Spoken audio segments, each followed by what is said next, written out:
Ајде првим за денес се одложи. Па, И што очекувате со ништо, новиот судија? ништо ново во однос на овие предмети кои што власта ги турка, како што цела година ги турка и сега власта заедно со СЈО, заедно со целиот притисок врз државниот апарат, вклучувајќи го и судството, ги турка со една непринципиелна хајка, со еден политички прогон, со цел политичка одмазда.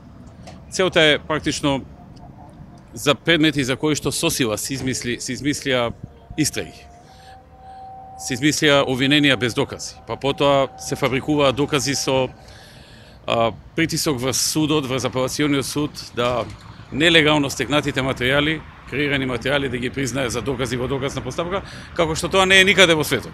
Значи никаде во светот нелегално прибавени материјали не може да бидат доказ во доказна постапка, така што на крајот последниот чин кога видоа и со тоа дека не им оди работата, последниот чин беше да ги сменат и судиите, да постават нови суди, можеме да претпоставуваме по кој критериум.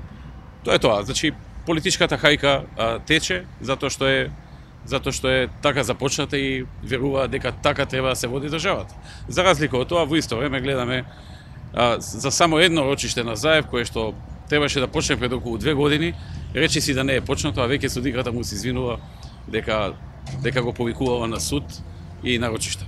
Како ја коментирате само и вчерашната средба помеѓу новиот претседател на ВМРО ДПМН и премиерот? Новиот претседател на ВМРО ДПМН има полн легитимитет и право да влечи потези кои што цени дека се добри за партијата и за граѓаните. Така што тој аспект немам што посебно да коментирам. Тој си врши својата работа, односно си остварува средби и работи во корист на партијата и во корист на граѓаните. Всушност ви се одмаздуваат од СДСМ.